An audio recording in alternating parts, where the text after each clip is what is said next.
In forgotten woods where wind moves slowly through the needles of ancient pines, where the forest floor carries memory older than any town built beside it, justice does not shout. It whispers. And every act leaves an echo. This is Whispers of Reckoning. Long before Evelyn Carter left the town, the forest had already been listening. Forests always listen. People believe trees stand still. They believe the woods are quiet simply because human voices rarely travel far beneath heavy branches. But silence in the forest is not emptiness. It is attention. Roots speak beneath the soil. Wind carries messages through needles and bark. Animals move through the undergrowth carrying signals older than language. A forest does not judge. But it remembers. Evelyn Carter learned that slowly. The town learned it later. 2 winters before she built the cabin, the town had still believed itself stronger than the woods surrounding it. The logging crews worked deeper each season, pushing further into old stands of Douglas fir and cedar that had survived storms for centuries. Timber meant jobs. Timber meant roofs over houses and fuel for the mill that sat beside the river. And men who cut trees for a living often develop a particular kind of confidence. They begin to believe the forest exists for their work. Thomas Carter had been one of those men. Evelyn's husband had grown up among the same trees he later helped cut down. He understood the woods the way fishermen understand tides. Or so he believed. On the morning of the accident, Evelyn woke before dawn. The wind had shifted during the night. It was not strong. Not violent. But something about the air felt unsettled. The pines outside their small house groaned slightly longer when the breeze passed through them. A low sound. Almost like breath moving through an old building. Evelyn stepped outside before sunrise and listened. The sky above the forest remained clear. The weather forecast predicted calm conditions. But the woods felt restless. When Thomas stepped onto the porch pulling on his gloves, she said something she had never said before. "Maybe you shouldn't go today." Thomas looked at her with mild amusement. "Storm coming?" "No, equipment trouble." "No, then what?" Evelyn hesitated. She could not explain it. The wind. The trees. The feeling that the forest had shifted slightly overnight. "It just feels wrong," she said quietly. Thomas smiled. The way practical men smile when faced with something they cannot measure. "You've been listening to the wind too much," he said. Then he kissed her forehead, grabbed his jacket, and walked toward the truck waiting in the dirt road beside their house. Evelyn watched him drive away between the tall pines. The forest closed behind the truck slowly. The trees returned to stillness. But the uneasy feeling remained. The logging crew began work shortly after sunrise. Chainsaws roared through the cold morning air. Steel wedges rang against wood. Trees that had stood for centuries fell one by one, their trunks striking the ground with deep booming sounds that echoed through the valley. For the first hour nothing unusual happened. The men worked with the easy rhythm of experience. Measure. Cut. Guide the fall. Clear the space. Repeat. Then the wind changed again. Not dramatically. Just enough. One of the taller fir trees near the ridge leaned slightly against the direction the crew expected. The cut had already begun. Once a tree starts falling, the margin for correction disappears quickly. Thomas noticed the shift too late. The trunk twisted as it fell. Not toward the clearing. Toward the crew. 3 men ran. 2 made it clear. Thomas didn't. The tree struck the ground with a sound that rolled through the forest like distant thunder. And in that moment the woods grew quiet again. The logging equipment shut down slowly. No one spoke for several minutes. The men understood what had happened. Trees fall the wrong way sometimes. It is part of the work. But understanding risk does not soften loss. 3 families received news that afternoon. 3 kitchens fell silent. 3 lives changed direction forever. And the town needed somewhere to place the weight of grief. Grief rarely remains still. It looks for direction. At first no one blamed Evelyn openly. The accident had been a tragedy. Everyone agreed on that. But someone remembered something. A comment Evelyn had made earlier that morning when she stopped by the diner before sunrise. The waitress recalled it first. She said the forest felt wrong today. Another man sitting at the counter had overheard the remark. Then another. Within days the sentence began circulating quietly through town. She had felt something. She had warned him. People repeated the story in slightly different ways each time. She knew something was off. She said something about the trees. She had a feeling. The words grew sharper as they moved. Small towns have long memories. And grief often reshapes those memories into explanations. No one accused Evelyn directly. No one stood on her porch shouting blame. But conversations stopped when she entered the grocery store. People lowered their voices when she passed. Children were told not to ask questions. Distance formed slowly around her life. Not hostility. Something quieter. Suspicion. The town did not know where to place its grief. So it placed it carefully around Evelyn Carter. Spring arrived months later. Snow melted. New grass appeared along the roadside. But the distance between Evelyn and the town never melted. By early summer she understood something clearly. The place where she had lived for years no longer recognized her in the same way. So she left. Not angrily. Not dramatically. She packed what she needed into a truck and drove north along a narrow road that climbed into the deeper forest. Miles passed without houses. Without farms. Without anything except trees. The cabin she eventually built sat beside a small clearing where an old fire road ended. The structure was simple. One room. A small wood stove. Windows facing the trees. Far enough from town that rumor could not travel quickly. Distance felt safer than explanation. But the forest she entered carried a memory older than the town she left. And it listened differently. The first winter in the cabin arrived early. Snow covered the ground before the leaves had fully fallen.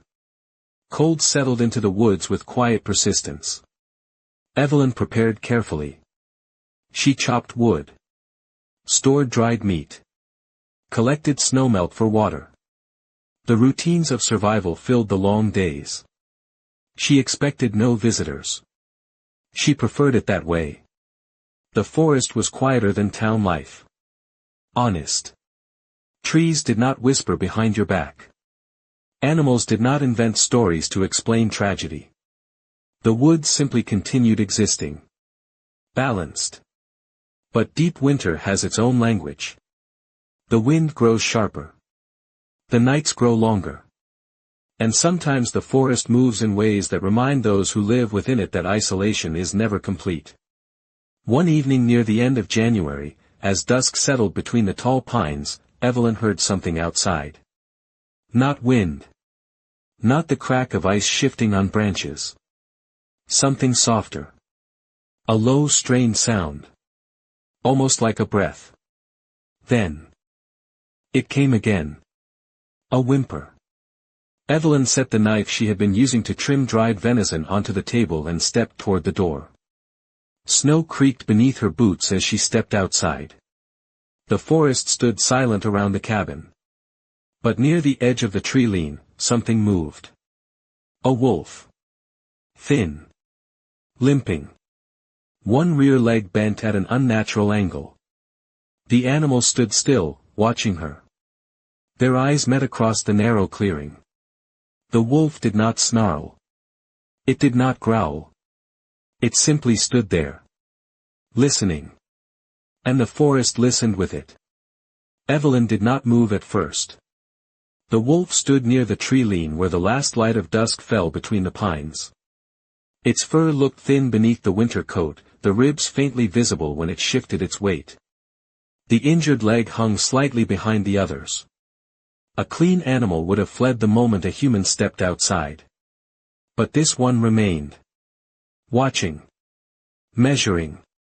Evelyn had grown up near forests like this. She knew the rules well enough. Wolves were not companions.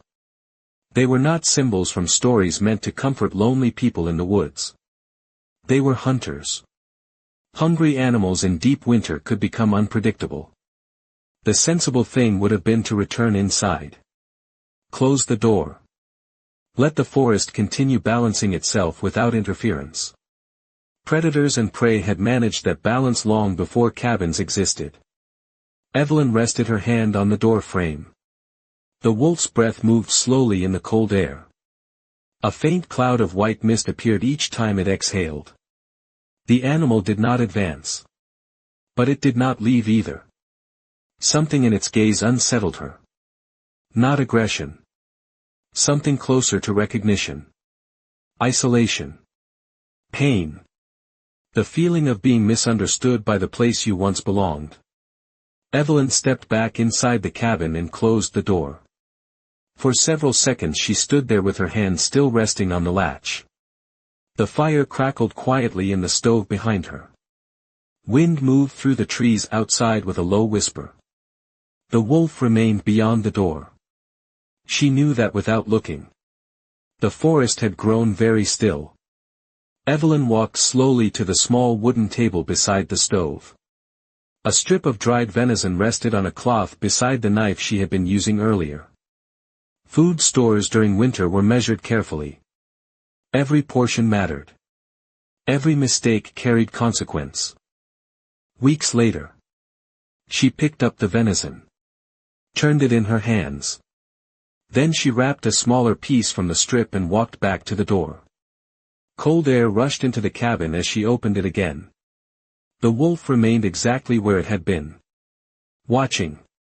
Evelyn stepped forward only far enough to place the meat into the snow between them. Then she retreated slowly. Back toward the cabin. Back toward the door. The wolf did not move immediately. It studied her. The way a wild creature studies something unfamiliar but not immediately dangerous. Seconds passed. Then a minute. Finally the animal limped forward. Its movements were careful. Every step measured. The injured leg dragged slightly through the snow. When it reached the meat, the wolf lowered its head. It sniffed once. Then ate. Not greedily. Not in the frantic way starving animals sometimes devour food. Carefully. As though every movement mattered. Even while eating, it never completely turned its back to Evelyn. Its eyes flicked toward her between bites. When the last piece of venison disappeared, the wolf raised its head again. The two of them stood there in the fading light. Breath visible. Distance carefully maintained. The wolf lowered its head once. Not submission. Not gratitude. Something quieter. Recognition. Then it turned and disappeared between the trees. The forest closed behind it. Evelyn stood in the clearing long after the last movement vanished. The cold bit through her coat. But she barely noticed. Something strange lingered in the air. A feeling she had not experienced since before the town turned away from her. The feeling of being seen. The wolf returned the next night. Evelyn noticed it just before dusk. The same shape appeared near the edge of the clearing. Standing quietly among the trees. Watching. The limp remained, though the animal moved slightly easier than the night before. Evelyn did not approach. She simply stepped outside with another small portion of venison and placed it in the snow. The wolf approached. Ate. Then vanished again. The exchange repeated the following night. And the night after that. 3 nights. 3 quiet meetings in the winter clearing. No contact. No closeness. Just distance held with careful understanding. Evelyn began noticing other changes in the forest. The birds moved differently. Smaller animals kept their distance from the clearing but remained present in the surrounding trees. The woods felt attentive, as though the small exchange between woman and wolf had stirred something beneath the surface of ordinary winter. On the fourth night the wolf arrived earlier than usual. Evelyn saw it before she opened the door. But something was different. Shadows moved behind it. Two shapes emerged between the trees. Then another. 3 wolves now stood at the edge of the clearing. Still. Watching. A pack. Evelyn's fingers tightened around the door frame. Wolves rarely approached human dwellings together unless driven by hunger. But these animals did not move aggressively. They simply observed. The injured wolf stepped forward slightly. The others remained behind. Waiting. Evelyn's mind measured possibilities. If the pack chose to advance, her cabin door would not stop them for long. But something about their posture told a different story. This was not hunger. This was attention. Evelyn stepped outside slowly. The cold air cut across her face. She placed the meat in the snow as before. Then stepped back. The injured wolf approached first. The others followed more cautiously. They ate quickly but without tension. No growling. No snapping. When the last piece disappeared, the wolves lifted their heads simultaneously. The forest seemed to hold its breath. Evelyn felt the difference then. The animals were not here for food alone. They were observing her. The injured wolf looked directly at her. For a moment the world narrowed to that silent exchange. Then the pack turned. And vanished into the forest. Later that same night the wind changed. Hard. The temperature dropped sharply. Evelyn noticed it while reinforcing the shutters on the cabin windows. Winter storms moved quickly through these mountains. But something about this one felt heavier than usual. The wind pushed through the pines with a deep hollow sound. Snow began falling sideways. Within an hour the clearing vanished beneath thick white drifts. The forest howled. Evelyn secured the cabin door and fed another log into the stove. The storm worsened quickly. Branches snapped somewhere in the distance. Ice cracked beneath the weight of accumulating snow. She sat beside the fire listening to the wind press against the wooden walls. Then she heard another sound. A deep groan. Wood bending under enormous pressure. Evelyn stood slowly. The sound came again. Closer this time. She stepped toward the door and opened it just enough to see outside. Snow blasted across the clearing in violent gusts. At first she saw nothing. Then a shape moved through the storm. The injured wolf stood just beyond the cabin steps. Not alone. The pack waited behind it. But this time the wolves were not watching her. They were watching something else. Something above the cabin. Evelyn followed their gaze. And felt her stomach drop. A massive pine tree bent heavily under the weight of ice and snow. The trunk leaned toward the roof of her cabin. Another strong gust could send it crashing down. And if it fell that way, the entire structure would collapse. The wolves began moving. Not toward the cabin. But toward the trees beside it. Their bodies pushed through deep snow. Circling. Disturbing the drifts. The injured wolf barked sharply. Once. Then again. Evelyn stepped into the storm without thinking. Snow cut across her face as she struggled forward. The wolves continued moving through the forest beside the leaning pine. Their motion stirred the branches. Snow fell from the limbs. The wind surged again. Harder this time. The great pine groaned. The trunk twisted. Then snapped. Not toward the cabin. Away from it.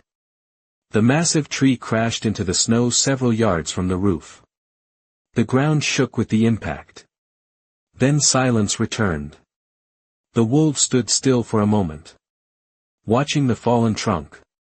Then one by one they disappeared into the storm. The injured wolf lingered last.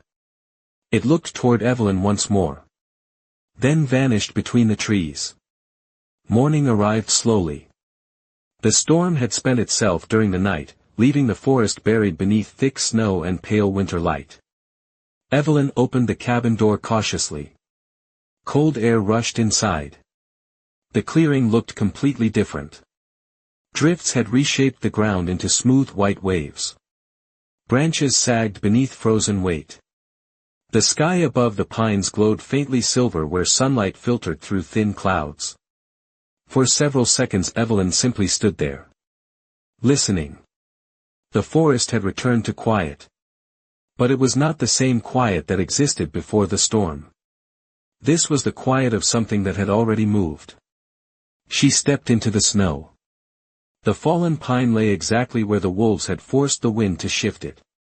A few more feet in the other direction and the trunk would have crushed the roof of her cabin completely. The size of the tree made that fact unmistakable. Evelyn walked slowly toward it. The bark was still fresh where the trunk had snapped. Ice clung to the broken fibers like glass. She placed her hand against the wood. The tree felt strangely warm beneath the frost, as though life still moved within it despite the fall. Evelyn stepped back and looked toward the tree lean. Nothing moved. No wolves. No tracks except the ones the storm had partially erased. The forest looked ordinary again. But something inside Evelyn had shifted. She did not believe the wolves had planned what happened. Animals do not design outcomes the way humans do. But their movement had stirred the branches. Their presence had drawn her outside. Their noise had made her look up at the exact moment the tree began to give way. The forest had not rewarded her. It had responded. The difference mattered. The wolf returned 3 days later. Evelyn noticed it while gathering wood at the edge of the clearing. The injured animal stood near the same spot where she had first seen it weeks earlier. The limp had improved slightly. But the leg still dragged behind when it walked. The wolf did not approach the cabin this time. It simply watched. Evelyn stood still for a moment. Then she walked toward the woodpile beside the cabin and retrieved another strip of dried venison. She placed the meat in the snow halfway between them. The wolf approached carefully. It ate. Then lifted its head again. For several seconds they remained there. Woman and animal. Both quiet. Both aware of something unspoken passing between them.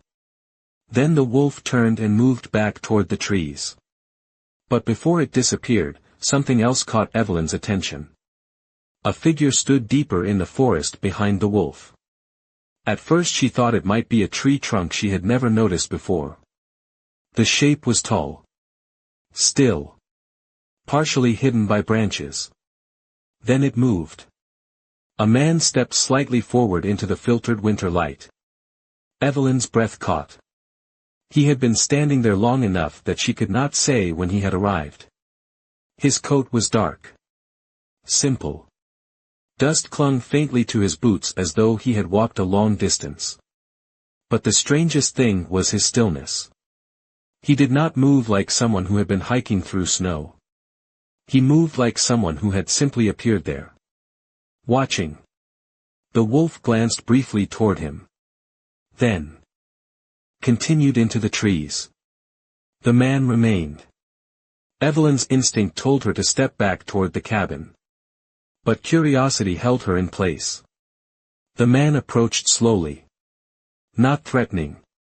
Not cautious. Just deliberate. When he reached the edge of the clearing he stopped. Neither of them spoke for several seconds. The wind moved softly through the pines.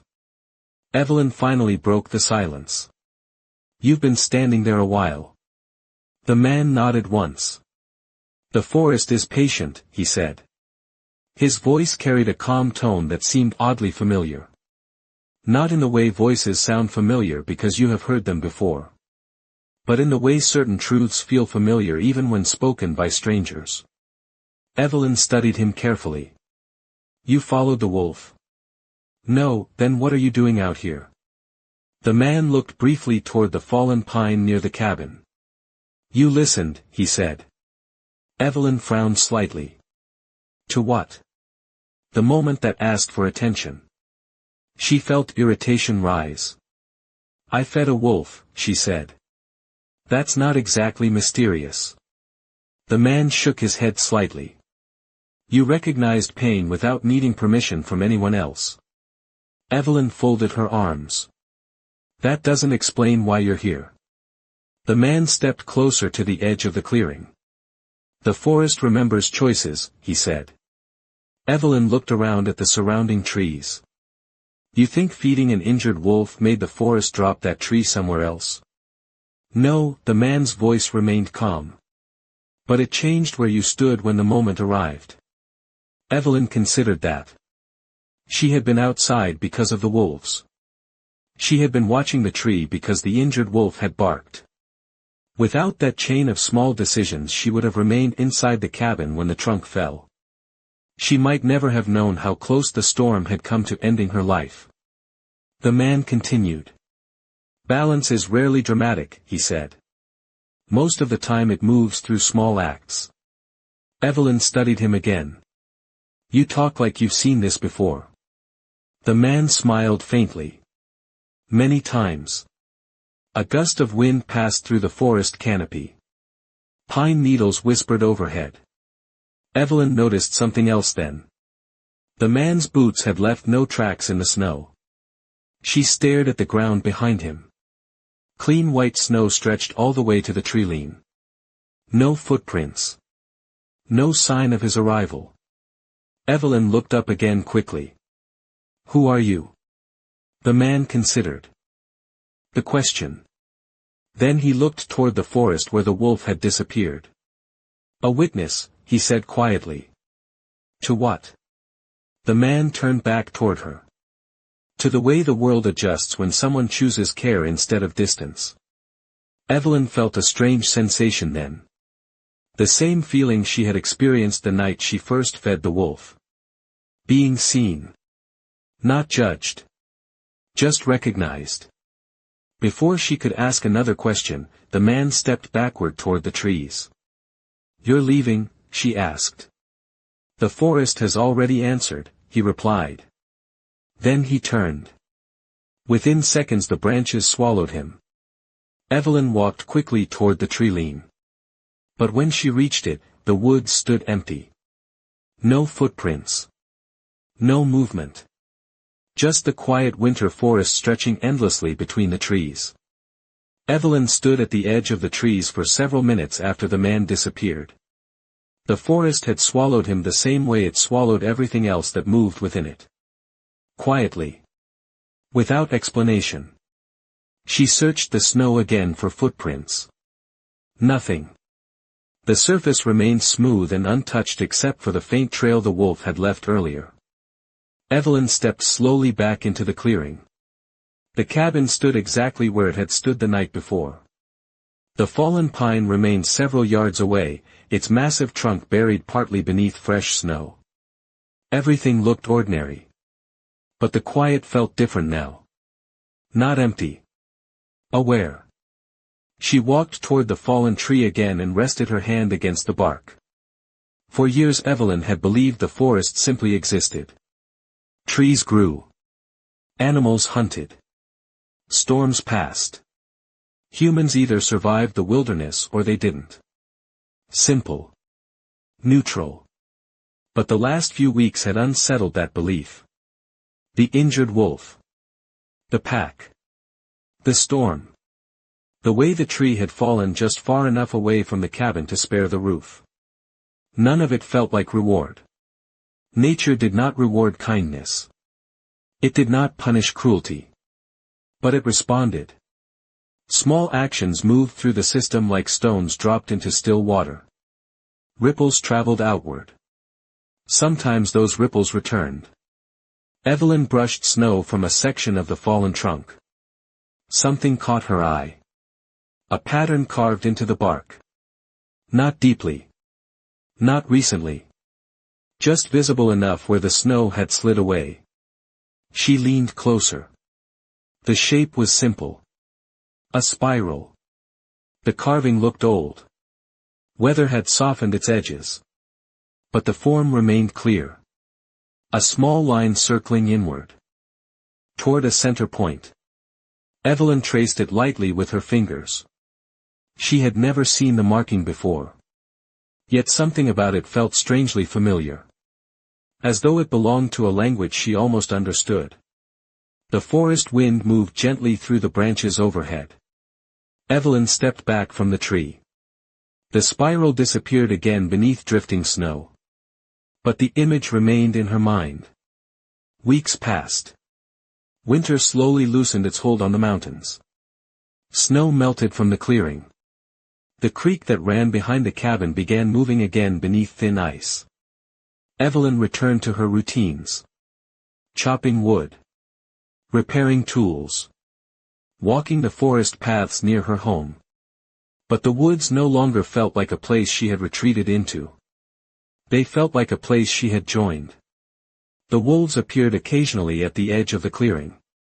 Never too close. Never threatening. Just present. The injured wolf's limp improved slowly. By early spring it moved almost normally again. Evelyn never tried to approach them. The balance worked because neither side tried to control it. Distance allowed the forest to remain what it was. Alive. Listening. News from town arrived unexpectedly in late spring. A truck climbed the narrow road leading toward Evelyn's cabin one afternoon while she was splitting wood beside the clearing. She recognized the driver immediately. Martin Hayes. One of the men who had worked alongside Thomas in the logging crew years earlier. He stopped the truck at the edge of the clearing and stepped out slowly. Neither of them spoke at first. Time had softened the tension between them, but the memory of the accident still lived quietly beneath every conversation. Martin finally cleared his throat. "Didn't expect to see you this far up the ridge," he said. Evelyn leaned the axe against the woodpile. "I prefer the quiet." Martin nodded. "The town could use some of that lately." Evelyn waited. People rarely drove this far into the mountains without a reason. "Livestock's been getting sick," Martin continued. "Cattle mostly. Some goats." Evelyn tilted her head slightly. "Poison plants? Maybe. Maybe something in the water." Martin hesitated. "The council thought maybe you'd noticed anything strange out here." Evelyn understood what he meant without him saying it directly. The town had once blamed her instincts. Now they were asking for them. Not warmly. But cautiously. She considered the request. The forest wind brushed through. The clearing. Somewhere deeper in the trees a distant wolf howled once. Evelyn looked toward the sound. Then back at Martin. "The deer have been moving differently," she said. "North instead of down valley." Martin frowned slightly. "That means something."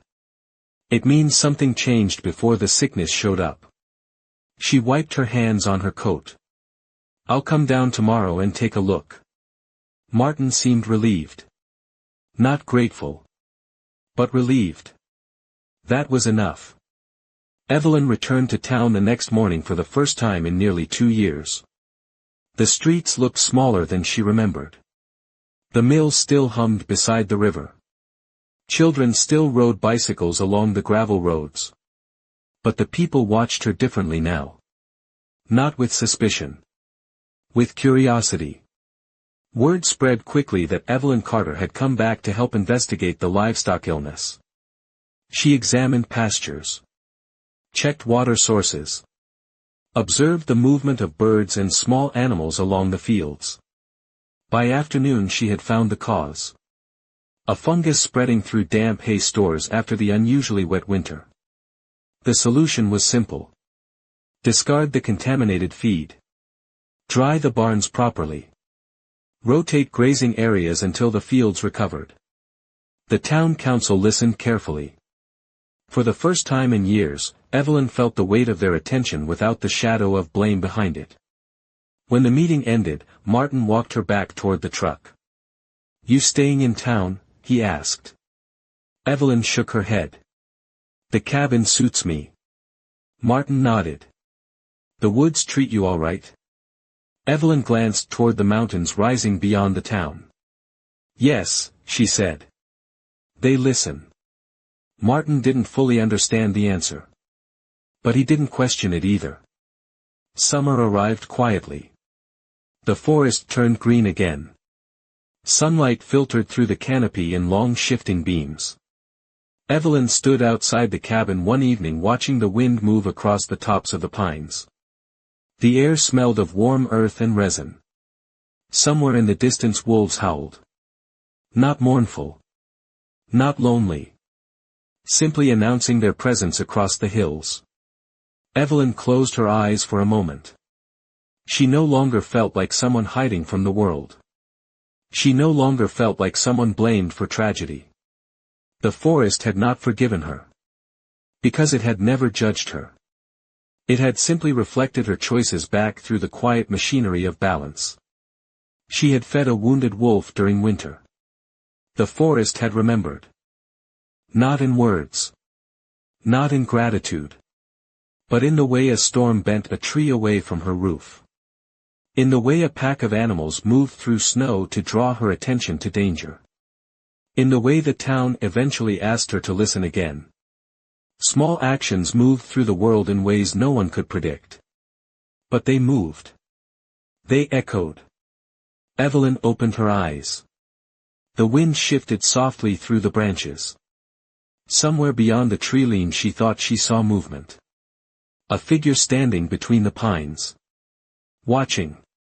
Perhaps the same traveler she had seen months earlier. Perhaps just shadow and imagination. The figure turned slightly. Then disappeared into the forest. Evelyn did not follow. Some witnesses were meant to remain unseen. The forest grew quiet again. And in forgotten woods where branches carry memory through roots older than any town, justice does not shout. It whispers. And every act leaves an echo. You have been listening to Whispers of Reckoning. If this story stayed with you, remember something simple. Even in the deepest winter, kindness travels farther than the one who offers it. And the forest always remembers. Every act leaves an echo.